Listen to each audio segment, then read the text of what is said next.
छत्तीसगढ़ राज्य भारत का राज्य अपन कला संस्कृति पूरा विश्व में अपन अलग पहचान बनी। फिर दुनिया और सरकार छत्तीसगढ़ नारा नारा नारा बक्सर भाषण भाषण बनी से ही देखी।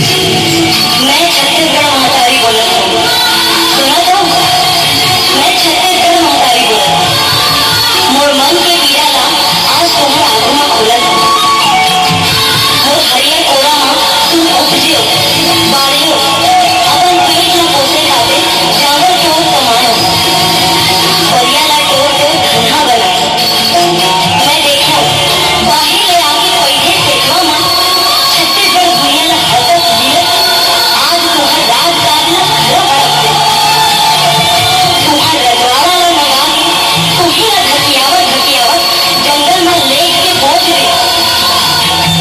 आज वही जंगल के मोर कोक भीतर के हीरा सोना कोयला लोहा ला लूटे खाते मोर भुइया के लाल मल्ला ओखरे जंगल में मार पीट के खेड़े के करिया फरमान जारी करते। आखिर अति दुख और पीड़ा ला कैसे सहत करे हो मोर बेटी बेटा हो। मोला तुम्हार मन के दुख नहीं कहा मोर दयालु मयालु छत्तीसगढ़िया विधवा हो अब वो कैसे बर्दाश्त करूं। तब अपन हक और अधिकार पर सुबह नींद से उठ के बीच बुढ़ी का तकलाहूं। मोर वीर बहादुर बेटा हो करोड़ों छत्तीसगढ़िया मन के प्राण ला तुम बचाओ। एक और कल्याण ला बचाओ घर कुरिया और मकान ला बचाओ। हमरा छत्तीसगढ़ महातारी के छाती पे घोड़ा दे दिया मोर आन बान और शान ला बचाओ।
बेटी मन के बलात्कार, महंगाई की मार, बेरोजगारी, बेटी मन की अशिक्षा आखिर कब तक तुम्हारा जुर्म के आग में तपू।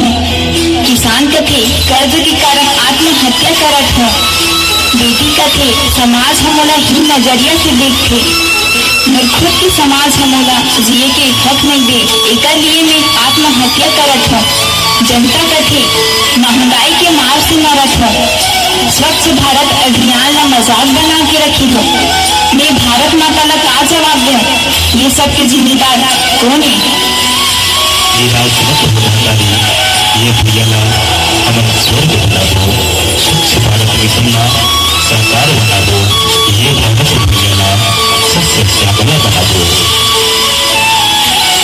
ना भैया, बहु गुना गति बना हो सके। ये भैया त्योहार है छत्तीसगढ़ के चित्तौड़ देवी देवता ना त्योहार है।